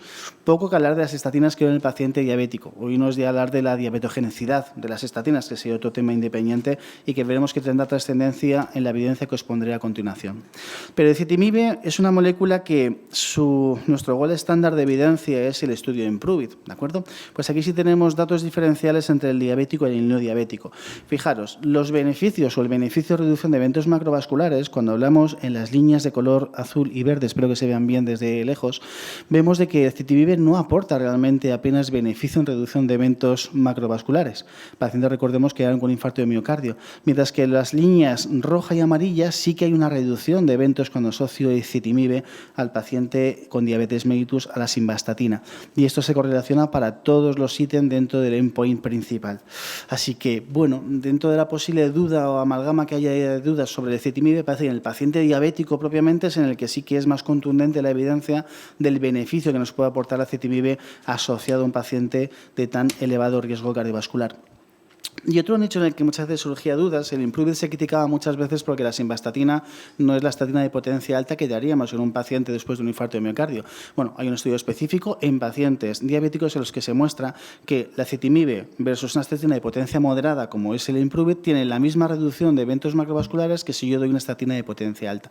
Así que en la población diabética nos podemos quedar tranquilos cuando no alcanzamos la potencia máxima de estatina, pues no pasa nada por dejarlo en potencia moderada para favorecer su tolerancia y asociar un ezetimibe. El beneficio a nivel de reducción de eventos macrovasculares es exactamente la misma. Y pasamos a una familia terapéutica en expansión, como son los inhibidores de la PCSK9. Aquí también tenemos evidencia específica con el paciente diabético. Por ejemplo, en el estudio Fourier con el evolocumab, fijaros que lo que tenemos es que la reducción de cifras de colesterol LDL es superponer el paciente arriba con diabetes mellitus con respecto al paciente que no tiene diabetes mellitus. Pero igualmente la reducción de eventos macrovasculares es superponible. De por sí a nivel numérico un 17% en pacientes diabéticos con respecto a un 13% en los pacientes no diabéticos. Y un apartado muy relevante es el impacto sobre el control glucémico. No vemos que haya incremento en la hemoglobina glicada ni en los pacientes con diabetes mellitus ni en los pacientes en diabetes. Y esto es importante porque alguna publicación ha salido al respecto de si nos tenemos que preocupar por el desarrollo de nuevos episodios de diagnóstico de diabetes en pacientes con prediabetes o normoglucemia. Y como veis aquí, precisamente con el estudio con el evolocumab, no hay un incremento de esta tasa de nuevos diagnósticos de diabetes en estudios a largo plazo como es a 3 años. Así que parece una molécula segura en este sentido. Cuando vemos el global de estudios con inhibidores de la PCSK9, vemos que están bastante bien representados a nivel de los grupos poblacionales de estos estudios. Pero también tenemos estudios específicos solo, exclusivamente en pacientes diabéticos, como es el estudio Verson, en el cual pues, veis que la reducción de cifras de colesterol LDL, vemos una gráfica inmensamente superponible a otros estudios con población diabética y no diabética, y sobre todo sin un incremento de tasa de eventos adversos por tratarse de población con diabetes mellitus. Y también tenemos, para cerrar un poco el círculo, para reforzar esta evidencia, esa más contundente, tenemos estudios en vida real en la población diabética o sin diabetes. Esto es un estudio con 144 pacientes, si no recuerdo mal, en el cual, fijaros que lo que destaca es ese gap gap, esa diferencia de reducción de colesterol entre los pacientes con y sin diabetes mellitus. Hay más reducción de colesterol LDL en los pacientes con diabetes. Dentro de ello, tenían también más beneficio aquellos que tienen una diabetes mellitus con mal control. Bueno, cuanto menos nos quedamos en que en vida real no parece que haya una reducción del efecto, del beneficio de los inhibidores de PCSK9 en los pacientes con diabetes mellitus en comparación con aquellos sin diabetes mellitus. Y si hablamos de otras moléculas, otros actores que pueden estar en la escena de la obra de la dislipemia diabética, hemos hablado del ácido bempedoico, no voy a repetir, el estudio CLEAR, reducción del 13%. ¿Qué pasa en los diabéticos? Pues vemos cómo se mantiene el beneficio en cuanto a reducción de eventos macrovasculares, no difiere entre el diabético y el no diabético. Y esto también ya se ha mencionado antes, si me equivoco lo ha puesto Juan, en cuanto a la aparición de nuevos eventos de diabetes. Y aquí sí es muy importante, porque esto es una molécula que actúa en la misma vía que las estatinas, fármaco con efecto diabetogénico, como en principio ya conocemos, pues no se ve incremento de eventos, de por sí, si fijáis, porcentualmente menos progresión a diabetes con respecto al placebo. Y de por sí tenemos evidencia con ácido bempedoico de que parece que los pacientes con diabetes mellitus producen una mejoría en la hemoglobina glicada de forma estadísticamente significativa. Relevancia clínica discutible 0,2, aunque la carbosa en su momento la empleamos con beneficios prácticamente parecidos. Y también supone evitar un incremento de glucemia plasmática en comparación con el placebo.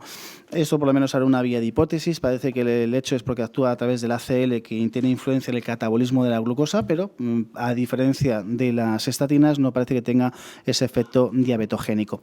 Y también tenemos evidencia reciente resumida en el cual vemos que esa capacidad de reducción o mejoría del perfil lipídico es superponible entre los pacientes arriba con diabetes mellitus, abajo sin diabetes mellitus.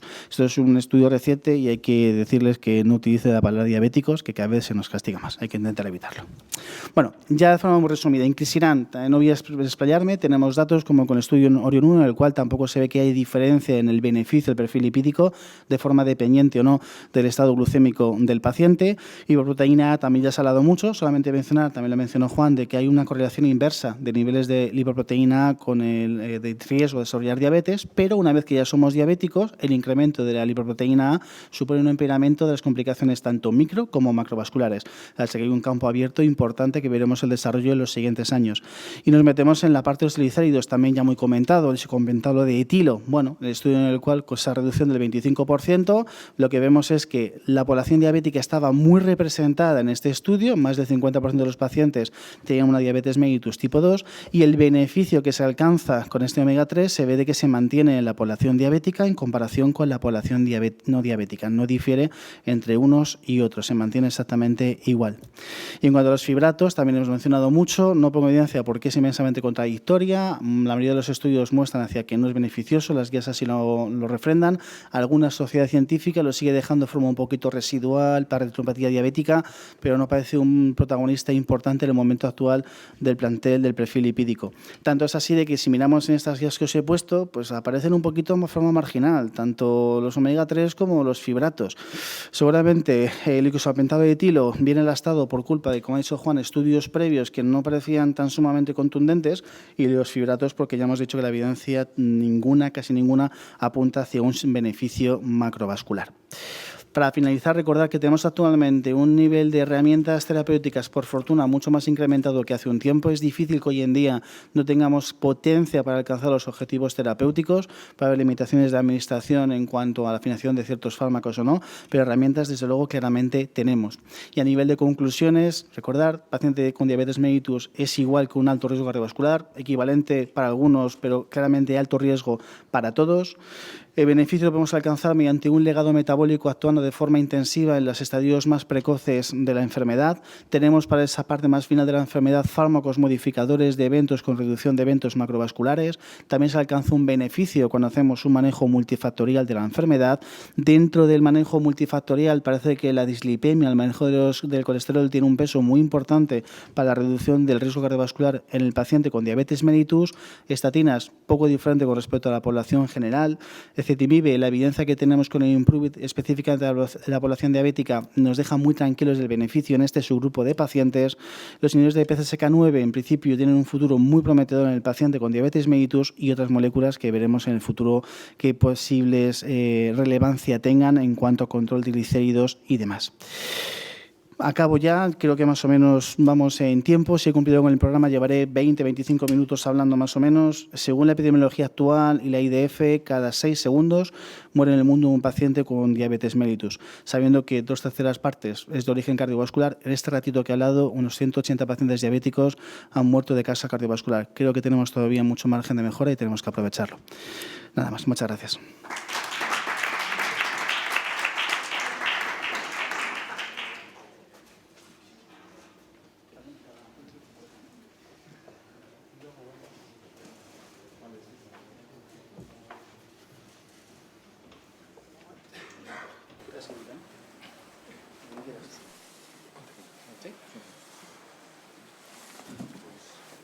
Si queréis, damos ¿cuánto tiempo para preguntas? 10 minutos, hemos dicho.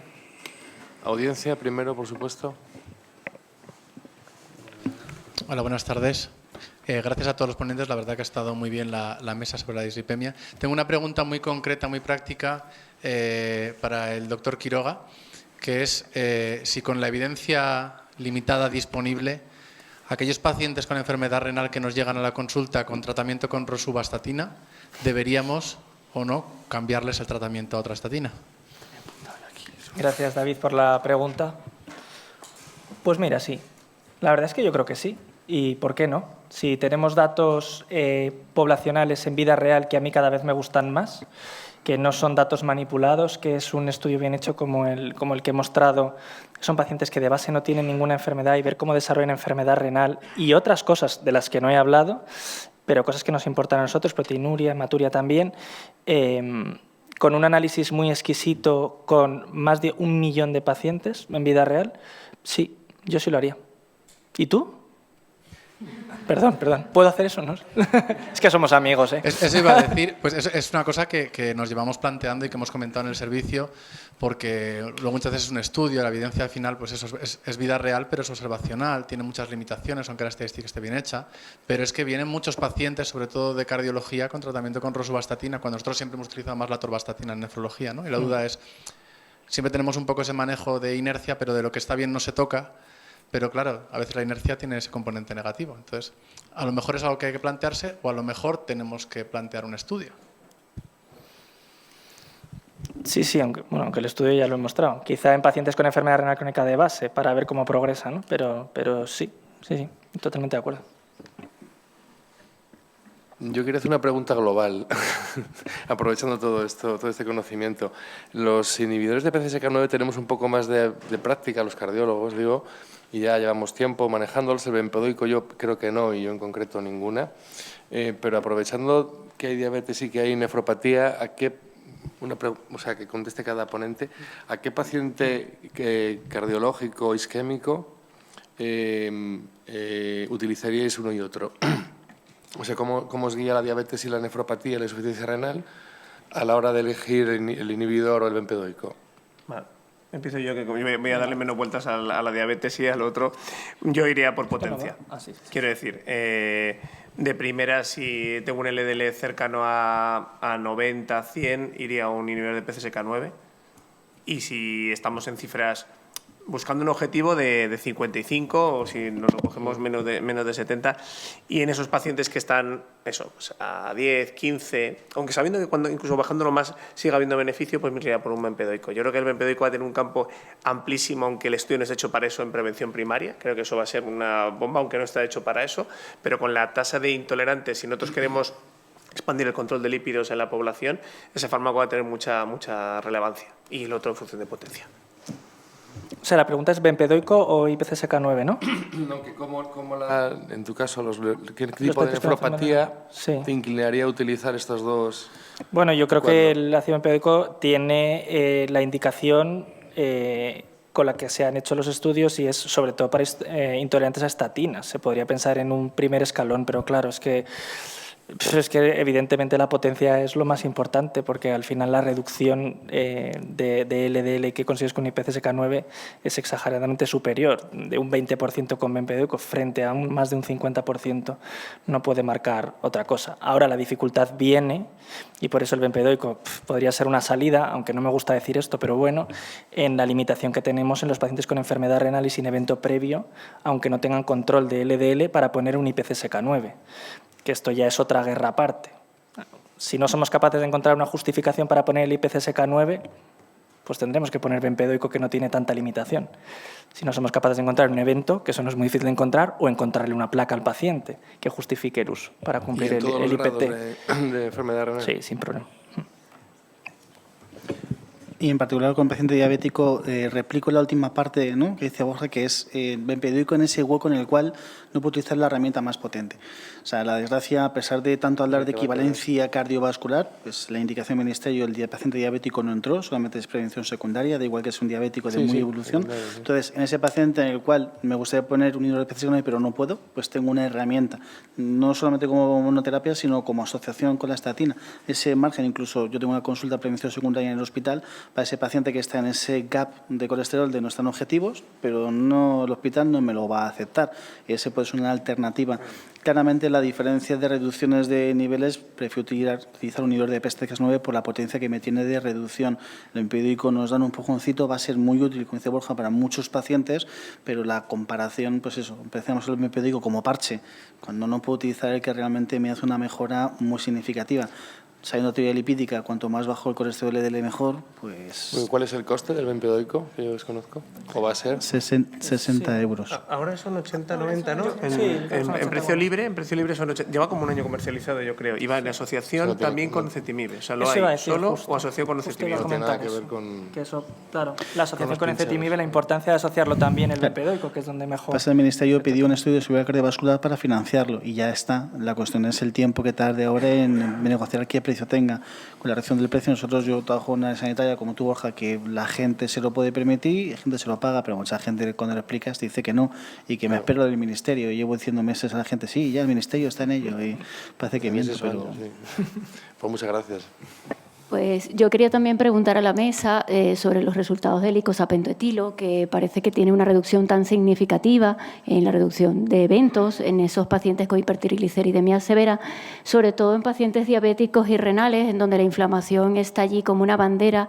¿Qué opináis los expertos sobre este grupo de pacientes y si este fármaco, pues, como dicen, pues puede ser un efecto del placebo o si realmente podría tener pues un hueco o un nicho en ese efecto antiinflamatorio que tiene este tipo de fármaco? Bueno, yo me canso de oír hablar del riesgo renal residual, del riesgo cardiovascular o vascular residual, y nosotros tenemos un factor en el que no incidimos nunca, que es la inflamación. No incidimos, me refiero a que no lo tratamos, porque hablar de la inflamación, yo llevo hablando desde que soy R1 de inflamación, y sabemos que la enfermedad renal, la enfermedad cardiovascular son situaciones de alta inflamación. Tenemos ya algunos datos de terapias antiinflamatorias. Yo creo que más allá que del icosapento-etilo, el estudio Cantos, por ejemplo, demostró en pacientes inflamados con un infarto que darle canakinumab disminuía su riesgo de evento. Y no se han implantado todavía en la práctica clínica. Sí puede que tenga que ver con esa vía. Hemos mostrado, yo creo, los tres, las dudas un poco sobre los resultados del estudio del icosapento-etilo, que, a ver, igual no son tan buenos como parecen, pero como tienen tan poquitos efectos adversos, tampoco pasa nada por darlos. Pero explorar la vía antiinflamatoria, yo creo que es una necesidad. El problema que tenemos es el de siempre, que hemos estado comentando ya en esta mesa también, y es el precio de las terapias antiinflamatorias. Pero esa vía se explorará en algún momento, porque el riesgo residual permanece ahí y de momento no lo tenemos a cero. A ver, partiendo de que la plausibilidad biológica del beneficio en los omega-3 es muy alta, eso ha sido un poco la insistencia de no me sale, lo vuelvo a intentar, no me sale, lo vuelvo a intentar. El icosapento-etilo tiene una serie de peculiaridades, aparte de la dosis alta es la forma de depurarlo, que es un poco distinta. Entonces, la duda es, claro, si no me creo los 3 previos y sí con resultados tan espectaculares. Bueno, el Predimed con una dieta consigue lo que no ha conseguido ningún fármaco y es algo natural como parece que es un poquito más el omega 3. Entonces, las guías, como yo lo he puesto, son muy tibias, lo dejo ahí abajo. O sea, que la sensación es que con esos resultados, si realmente fuese eso, tendría que estar, ¿no?, como por aquí el colesterol, por aquí los triglicéridos, al mismo nivel y pon las dos cosas.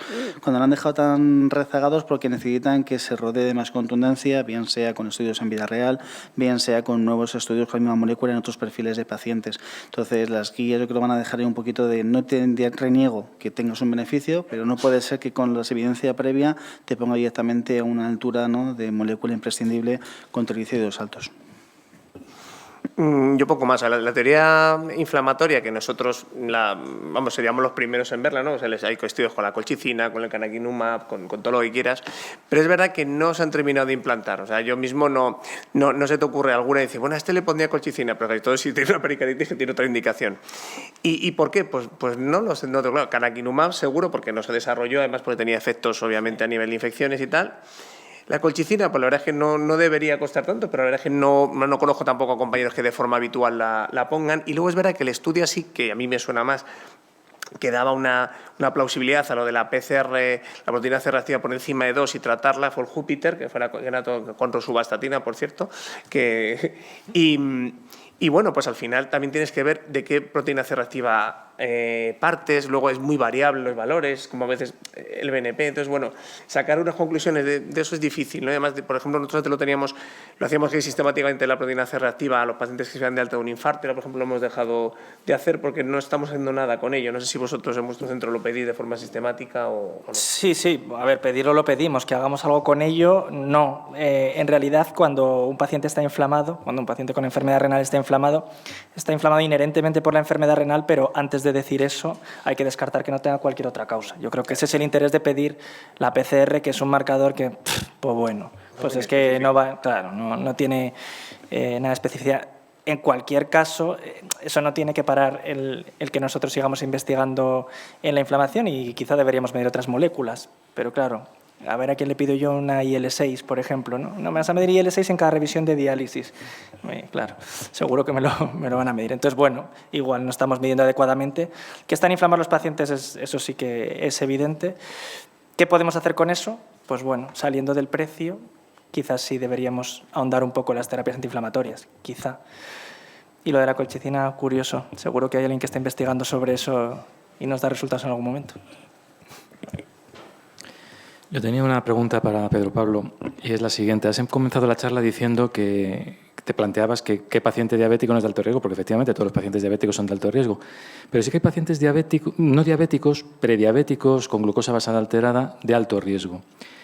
Basados en el legado metabólico, ¿cómo afrontarías estos pacientes? Ese paciente con una hemoglobina glicada de 6,1, con una glucosemia de 104 y un LDL de 115. ¿Hay que intensificar el tratamiento? Por desgracia, habéis visto conceptos de larga duración como es esteno 13 años, UKPDS 20. Todos los estudios en prediabético han fracasado en cuanto a su beneficio porque solamente el tiempo que hace falta para que consigamos ver un beneficio, un impacto, cuanto más voy atrás en la enfermedad, más voy a tardar. A nivel de procedencia biológica te diría que sí, pero no tenemos todavía una indicación farmacológica más que metformina para ciertos casos. Con lo que tenemos hoy en día visto, quien no piensa que uno está el GLP-1, sobre todo si hay obesidad, o un inhibidor de SGLT2, sería muy útil en un prediabético.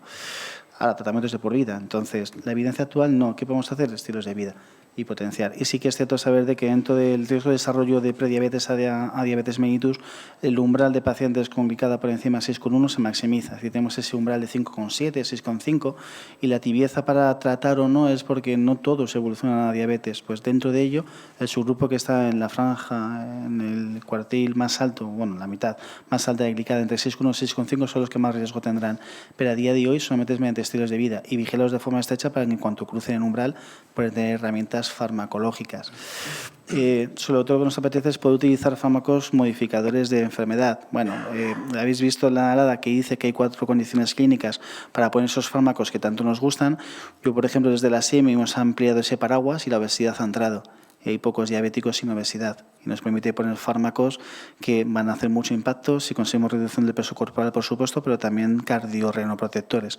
Entonces, muchas veces hay veces, con perdón, que estás deseando que crucen 6,5, con perdón, es decir, estoy con 6,4, no te puedo poner el fármaco y si pasas, la financiación, los problemas que hay de financiación, ¿no?, que ha habido con Ozempic y demás, pues el deseo es decir, a ver si ya tengo el motivo para poder tratarte con un fármaco que estoy convencido que hay plausibilidad biológica para que sea súper beneficioso, pero que no tengo una evidencia que en el prediabético me pueda abrir la puerta a utilizarlo. Última pregunta de la audiencia. Bueno, nada, daros las gracias a todos y es una pregunta muy concreta. Le quería preguntar a la mesa si tenéis posibilidad de medir lipoproteína A en vuestros hospitales, si la hacen, si lo hacéis en vuestra práctica diaria a un grupo de pacientes específicos y si ese resultado, en el caso de tenerlo, os varía de alguna manera la práctica con el paciente que tenéis delante o variáis de alguna manera lo que hacéis con él. Bueno, pues nosotros sí que lo estamos pidiendo, no de forma generalizada, pero estamos pidiendo generalmente a gente con infartos por debajo de 60 años, que podría ser discutible, y obviamente de primeras no te hace, pero sí que primero te informa, descubres ese típico porcentaje de pacientes que no era el malo, no tenía nada de donde rascar, le das una explicación, tampoco estás seguro si es solo por eso, ¿vale? Pero le dices al final, dice, bueno, ¿y qué haces con eso? Nada, pues bajarte igualmente un 50% el LDL, aunque se te quede en 20, y luego ya veremos, ¿no? De vez en cuando ves algún de eso muy extremo. Alguna vez he intentado negociar incluso un PCSK9 off-label y no lo he conseguido, o sea, sí con LDL controlado. Pero bueno, de momento es informativo, pronto sí lo estamos pidiendo en ese subtipo de pacientes. Nosotros tenemos disponible en el laboratorio, yo trabajo en la unidad de riesgo vascular, la parte de consulta, aparte de la parte de planta, entonces se lo pedimos a todo el mundo una vez. Como dice Borja, cuando se meten en el fracaso renal iremos pidiendo, viene bien saberlo, pero es un modulador de toma de decisiones, sin que ahora tengamos un tratamiento específico, nos modula. Paciente que nos derivan para evaluar su riesgo vascular, vemos que no tiene mucho, un colesterol un poco límite, pues igual una lipoproteína muy alta hace de que le fuerces más estilos de vida o le plantees la posibilidad de una estatina. Nos modula la actitud un poco terapéutica que tengamos con el paciente. Cuando ya tengamos tratamientos específicos será mucho más influyente. Sí. Perdón, solo una cosa. A mí me lo vengo a usar como una cosa que estaría muy útil, que sería medir el score de calcio, ¿no?, que es mucho más limitante en el TAC. Pues yo, LPAs elevadas, pues lo asumo como un modificador, ¿no?, que es también lo que se recomienda. Bueno, muy bien, muchas gracias a todos y damos por finalizada la mesa y el día de hoy y los esperamos mañana para continuar con esta sesión tan interesante. Un saludo para todos.